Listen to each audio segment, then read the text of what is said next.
Sahabat risalah kehidupan. Semoga sahabat selalu dalam lindungan Allah dan segala hajat yang dilangitkan secepatnya terkabul. Langit dan bumi menjadi saksi bisu akan sebuah kisah penciptaan yang agung, manusia pertama yang mulia yang diciptakan dengan kasih dan kebijaksanaan Allah Subhanahu wa Ta'ala. Manusia pertama yang diciptakan oleh Allah dengan tangannya sendiri untuk mengemban amanah sebagai nabi pertama yang dipilih Allah guna menyampaikan tauhid sekaligus menjadi pemimpin pertama di muka bumi. Allah memberitahukan keinginannya untuk menciptakan Adam dan keturunannya yang saling menggantikan peran satu sama lain. Dalam surat Al-Baqarah ayat 30, Allah berfirman, "Ingatlah ketika Tuhanmu berfirman kepada para malaikat, sesungguhnya aku hendak menjadikan seorang khalifah di muka bumi." Mereka berkata, "Mengapa engkau hendak menjadikan khalifah di bumi itu orang yang akan membuat kerusakan padanya dan menumpahkan darah? Padahal kami senantiasa bertasbih dengan memuji engkau dan mensucikan engkau." Tuhan berfirman, "Sesungguhnya aku mengetahui apa yang tidak kamu ketahui." Para malaikat bertanya untuk mencari tahu dan mengungkap hikmah di balik penciptaan Adam dan keturunannya. Bukan untuk membantah, menghina, atau mendengki terhadap keturunan Adam seperti yang dipahami oleh sebagian mufasir. Mereka berkata, "Apakah engkau hendak menjadikan orang yang merusak dan menumpahkan darah di sana?" Sebelum saya melanjutkan, mohon tonton video ini sampai selesai agar tidak ada kesalahpahaman dalam memahami isi cerita. Jangan lupa subscribe, like, dan berikan komentar positif agar kisah ini semakin naik dan tersebar. Sahabat risalah kehidupan. Kerusakan dan pertumpahan darah sudah pernah terjadi sebelum Adam diciptakan. Hal itu dilakukan oleh para jin dan hen, sekelompok jin. Jin sudah ada 2000 tahun sebelum Adam diciptakan. Mereka saling menumpahkan darah hingga akhirnya Allah mengirim pasukan malaikat untuk menghalau mereka ke semenanjung-semenanjung lautan. Menurut pendapat lain, para malaikat mengatakan hal tersebut karena mereka tahu bahwa makhluk yang diciptakan dari unsur bumi biasanya berwatak seperti itu. Namun Allah menjawab pertanyaan para malaikat, "Aku mengetahui apa yang tidak kamu ketahui," yakni mengetahui maslahat besar di balik penciptaan manusia yang tidak mereka ketahui. Maksudnya, di antara manusia akan muncul para nabi, rasul, siddiqin, dan syuhada. Allah menjelaskan sisi kemuliaan Adam terkait ilmu yang melebihi malaikat. Dan dia ajarkan kepada Adam nama-nama benda semuanya. Allah menciptakan Adam dengan tangannya sendiri sebagai bentuk penghormatan kepadanya. Dia menciptakan Adam dari tanah liat kering, dari lumpur hitam yang diberi bentuk. Kemudian meniupkan ruh ciptaannya pada Adam. Ketika ruh ditiupkan, Adam bersin dan mengucapkan, "Alhamdulillah," memuji Allah atas izinnya. Allah kemudian menjawab, "Semoga Rabbmu merahmatimu. Hampirilah segolongan malaikat yang sedang duduk, lalu ucapkan salam kepada mereka." Adam kemudian mengucapkan, "Assalamualaikum." Para malaikat menjawab, "Waalaikumsalam warahmatullah." Setelah itu, Adam kembali menghadap Rabbnya. Allah berfirman, "Itulah ucapan salammu dan ucapan salam antara kamu dan mereka." Lalu Allah berfirman dengan kedua tangannya menggenggam, "Pilihlah mana saja yang kau kendaki." Adam berkata, "Aku memilih tangan kanan Rabbku." Kedua tangan Allah adalah kanan dan penuh berkah. Setelah itu, Allah membuka kedua telapak tangannya. Di dalamnya ada Adam dan seluruh keturunannya. Adam bertanya, "Ya Rabb, siapa mereka?" Allah menjawab, "Mereka adalah keturunanmu." Usia masing-masing keturunan Adam tertulis di antara kedua mata mereka. Di antara mereka ada seorang yang memiliki cahaya paling terang, tetapi usianya hanya 40 tahun. Adam bertanya, "Ya Rabb, siapa dia?" Allah menjawab, "Dia anakmu, Daud." Allah menetapkan usianya 40 tahun.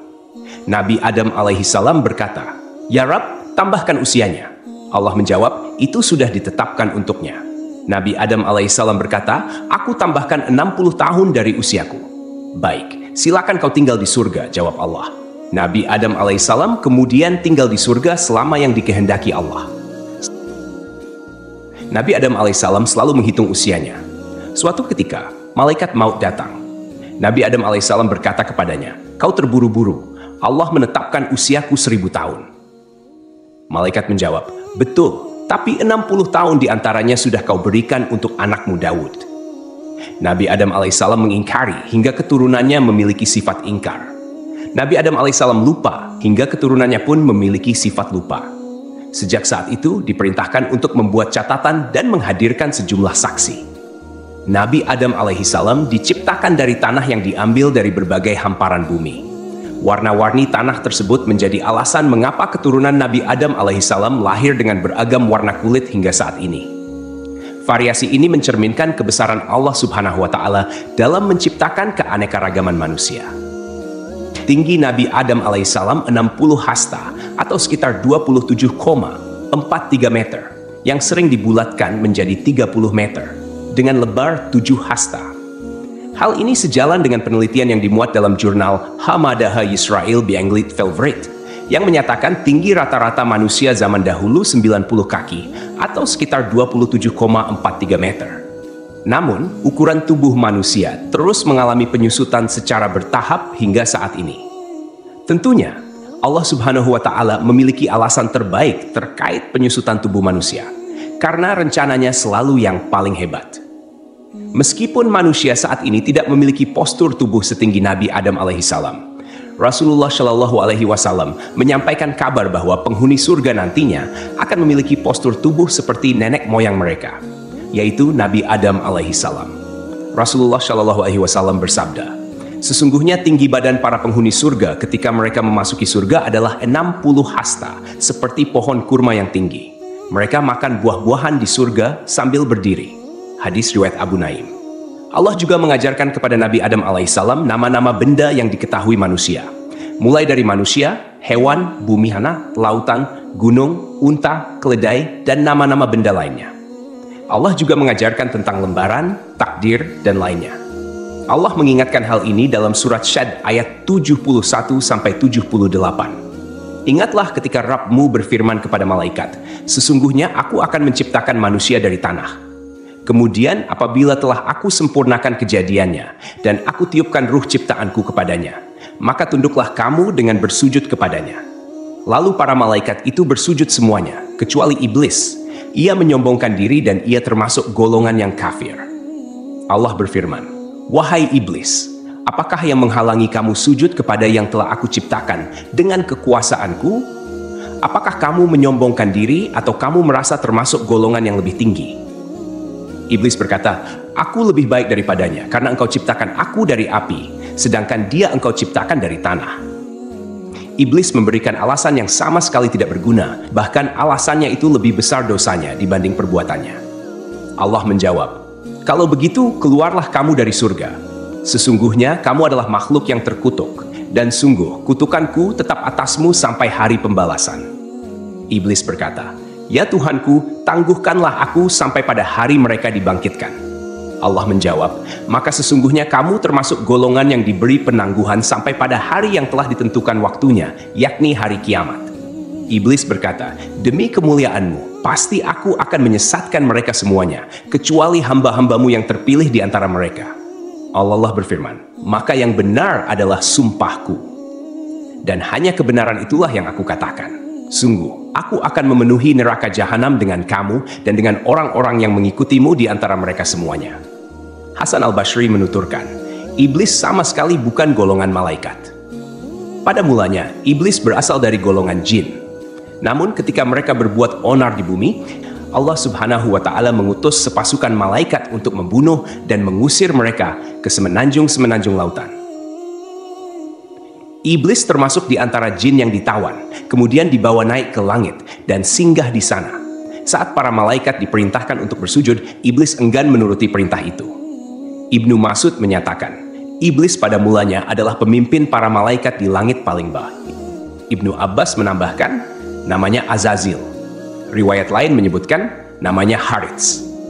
Ada juga yang menyatakan bahwa iblis berasal dari salah satu golongan malaikat bernama jin yang bertugas menjaga surga. Ia termasuk yang paling mulia, paling banyak ilmu dan ibadah di antara mereka, serta memiliki 4 sayap. Namun, kemudian Allah Subhanahu wa Ta'ala mengubah wujudnya menjadi setan yang terkutuk. Iblis turun dan keluar meninggalkan kedudukan mulia yang ia raih karena ibadahnya, bahkan menyamai tingkatan para malaikat dalam ketaatan dan ibadah. Semua kemuliaan itu tercabut dan lenyap karena kesombongan, kedengkian, dan penolakannya terhadap perintah Rabb. Akhirnya, ia diturunkan ke bumi dalam keadaan hina dan terusir. Iblis dikeluarkan dari surga, sedang Adam alaihi salam ditempatkan di surga. Adam berjalan di sana seorang diri tanpa seorang istri untuk mendampinginya agar merasa senang. Adam lalu terlelap sesaat, dan ketika bangun, ia mendapati seorang wanita duduk di dekat kepalanya. Wanita itu diciptakan Allah dari tulang rusuk Adam. Adam bertanya, "Kamu siapa?" Wanita itu menjawab, "Aku seorang wanita." Adam bertanya lagi, "Kenapa kau diciptakan?" Wanita itu menjawab, "Agar kau merasa senang padaku." Para malaikat kemudian bertanya kepada Adam, karena mereka mengetahui luasnya ilmu Adam, "Siapa namanya, wahai Adam?" Nabi Adam alaihissalam menjawab, "Namanya Hawa." Para malaikat bertanya lagi, "Kenapa disebut Hawa?" Nabi Adam menjawab, "Karena ia diciptakan dari benda hidup." Hawa diciptakan dari tulang rusuk sebelah kiri yang paling pendek saat Adam alaihissalam tertidur. Kemudian tulang tersebut diganti dengan daging. Setelah Hawa diciptakan, ia hidup bersama Adam alaihissalam di surga. Di surga tersebut, Adam dan Hawa memperoleh bimbingan, tuntunan, perintah, dan larangan dari Allah Subhanahu wa Ta'ala, sebagaimana yang diberikan kepada umat manusia di dunia. Allah mengizinkan keduanya menikmati segala jenis makanan di surga, kecuali buah dari pohon terlarang. Para mufasir memiliki berbagai pendapat terkait pohon dan buah terlarang ini. Sebagian ulama berpendapat bahwa yang dimaksud adalah pohon anggur. Orang-orang Yahudi menyebutkan bahwa pohon tersebut adalah gandum, sementara sebagian ulama lainnya mengatakan buah itu adalah kurma. Abu Aliyah menyatakan siapapun yang memakan buah pohon tersebut pasti mengeluarkan hadats, dan di surga tidak pantas ada hadats. Perbedaan pendapat ini intinya hampir sama. Allah sengaja tidak menyebutkan buah apa yang dimaksud, karena andai ada maslahat di balik penyebutan namanya, tentu sudah disebutkan oleh Allah. Kemudian, iblis berusaha mengeluarkan Adam dan Hawa dari surga karena iri terhadap kemuliaan yang Allah berikan kepada mereka. Iblis memang dilarang masuk surga dengan cara baik-baik, tetapi ia menyusup ke dalamnya dengan cara yang hina. Dalam tafsir Al-Qurtubi, disebutkan bahwa iblis masuk ke dalam surga melalui mulut seekor ular. Setelah iblis menawarkan diri kepada semua binatang, tidak ada yang bersedia membantunya masuk surga, hingga seekor ular setuju membawanya. Ular itu memasukkan iblis ke dalam perutnya, lalu masuk ke surga. Ketika ular itu keluar, iblis pun keluar dari dalam perutnya, kemudian menuju pohon larangan bagi Adam dan Hawa. Dengan tipu daya, bujuk rayu, dan bisikan jahat, iblis berkata kepada Adam, "Wahai Adam, maukah aku tunjukkan kepadamu sebuah pohon yang jika kau makan buahnya, kau akan kekal dalam kenikmatan yang kau rasakan, dan kau akan tetap berada dalam kerajaan yang tiada akan pernah lenyap? Rabbmu hanya melarang kamu berdua mendekati pohon ini dan makan buahnya, agar kalian tidak menjadi seperti malaikat yang kekal." Artinya, jika kalian berdua memakan buah itu, kalian akan menjadi malaikat atau kekal selamanya di surga.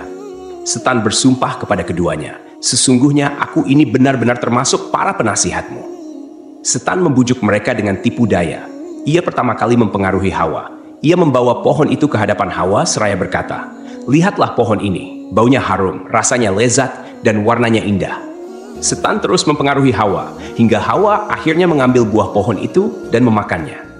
Hawa lebih dahulu memakan buah pohon tersebut, dan dialah yang menyebabkan Adam alaihissalam memakannya. Kata Hawa kepada Adam, "Makanlah, aku sudah makan." Maka Adam pun makan dari pohon itu. Ketika mereka mencicipi buah pohon tersebut, tampaklah aurat mereka. Saat itu kedua mata Adam dan Hawa terbuka, dan mereka menyadari bahwa mereka telanjang. Mereka pun segera mencari dedaunan pohon tin untuk menutupi aurat mereka.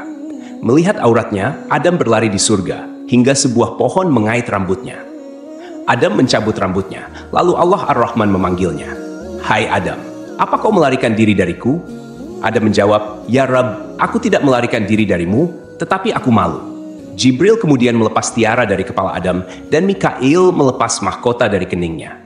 Allah berfirman, "Bukankah aku telah melarang kamu dari pohon itu, dan aku telah mengatakan bahwa sesungguhnya setan adalah musuh yang nyata bagi kamu berdua?"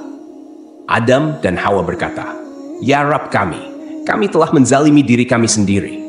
Setelah menyadari kesalahan mereka, Adam dan Hawa memohon pertaubatan kepada Allah.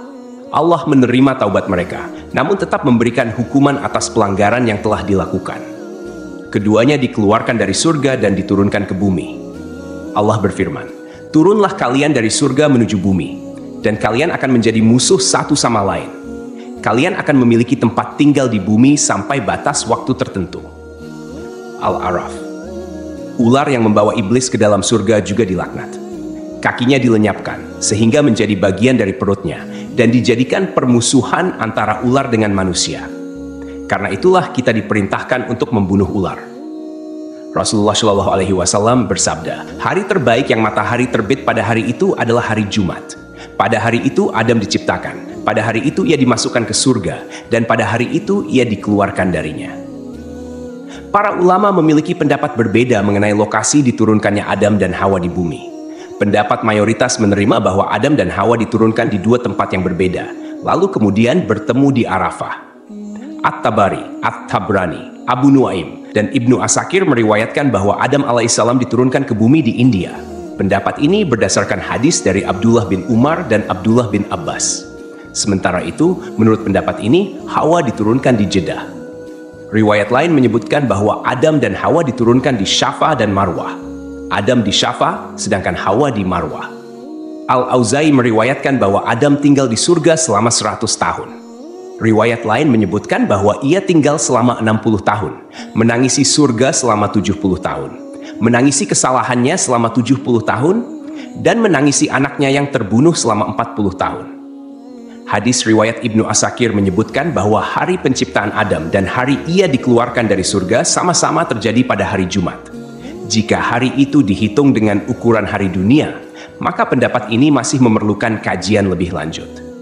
Sebagian ulama mengatakan bahwa jika Adam dikeluarkan dari surga pada hari yang berbeda dengan hari ia diciptakan, atau jika ukuran hari di surga setara dengan 6.000 tahun hari dunia, sebagaimana yang diriwayatkan dari Ibnu Abbas, Mujahid, dan Dahak, serta dipilih oleh Ibnu Jarir, maka Adam tinggal di surga dalam jangka waktu yang sangat lama. Ibnu Jarir menjelaskan bahwa Adam diciptakan pada saat-saat terakhir hari Jumat, yang lamanya setara dengan 83 tahun 4 bulan dalam hitungan waktu dunia. Karena pada saat Adam masih berbentuk tanah yang berwujud dan ruh belum ditiupkan, ia bertahan selama 40 tahun dalam kondisi seperti itu.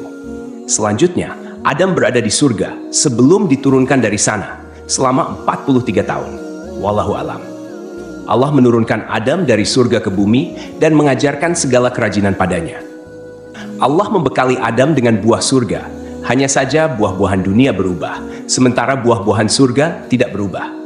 Allah berfirman, "Wahai Adam, sungguh aku memiliki tanah haram tepat sejajar dengan arsiku, maka pergilah lalu bangunkan sebuah rumah untukku di sana, lalu kelilingilah rumah itu seperti para malaikat mengelilingi arsiku." Allah kemudian mengutus seorang malaikat kepada Adam, memberitahukan tempatnya, mengajarkan manasik-manasiknya padanya, dan menyampaikan padanya bahwa setiap ayunan langkah kaki Adam menjadi ibadah yang mendekatkan diri padanya setelah itu. Diriwayatkan pula dari Ibnu Abbas, makanan pertama yang dimakan Adam di bumi berawal dari Jibril.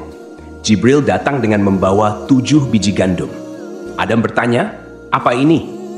Jibril menjawab, "Ini adalah pohon yang dilarang untuk kau makan, lalu kau makan." "Apa yang harus aku lakukan dengan biji-bijian itu?" tanya Adam. "Tanamlah di bumi," jawab Jibril. Adam kemudian menanam biji-bijian gandum tersebut.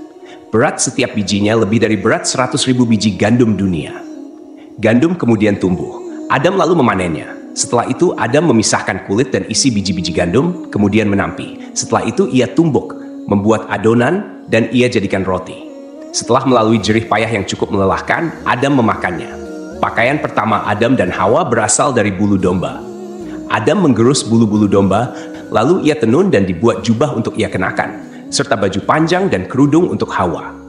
Setelah bertemu dan kembali menjalani kehidupan berdua sebagai pasangan suami istri, mereka dikaruniai keturunan. Saat itu, setiap Hawa akan melahirkan, akan selalu lahir anak kembar laki-laki dan perempuan. Kelahiran anak kembar pertama diberi nama Kabil dan Iklima. Kemudian kelahiran anak kembar kedua diberi nama Habil dan Labuda. Ketika anak-anak Nabi Adam dan Hawa tumbuh dewasa, mereka pun memiliki karakter dan sifat yang berbeda. Kabil mempunyai sifat yang keras, sedangkan Habil mempunyai sifat yang lebih lemah lembut dan sabar. Kemudian, anak perempuan Iklima menjadi remaja yang memiliki paras yang cantik, sementara Labuda biasa-biasa saja. Seiring bertambahnya usia, mereka mulai tertarik pada lawan jenis. Hingga Allah menurunkan kepada Nabi Adam dan Hawa bahwa keempat anaknya harus dinikahkan sesuai aturan yang tidak memperbolehkan pernikahan dengan anak kembar. Dengan kata lain, Qabil tidak bisa menikah dengan Iklimah. Begitupun Habil yang tidak bisa menikahi Labuda. Setelah Nabi Adam menyampaikan aturan pernikahan kepada saudara kembarnya, ternyata Qabil menolak dan ingin menikahi Iklimah. Qabil tak segan melontarkan kata-kata yang kurang pantas kepada ayahnya dan mengatakan, "Saya lebih berhak untuk Iklimah dan Habil pun lebih berhak dengan saudari perempuan sekandungnya." Ketentuan ini bukan dari Allah, tapi hanya akal-akalanmu saja. Demikianlah Qabil berteriak dengan marah. Untuk menyelesaikan perselisihan antara anak laki-lakinya sendiri, Nabi Adam mengajukan solusi, yaitu Qabil dan Habil harus berkurban. Kurban yang diterima di sisi Allah akan menentukan siapa yang berhak menikahi Iklimah. Setelah itu, Adam pergi untuk menunaikan ibadah haji ke Mekkah dan menitipkan anak-anaknya kepada langit. Kemudian Adam berkata kepada langit, "Jagalah anak-anakku sebagai amanat." Namun, langit enggan menerima permintaannya itu. Adam kemudian menitipkan anak-anaknya kepada bumi dan gunung, tetapi mereka semua menolak. Qabil justru menerima permintaan ayahnya untuk menjaga saudara-saudaranya. Maka Adam berkata kepada Qabil, "Ya, pergilah engkau.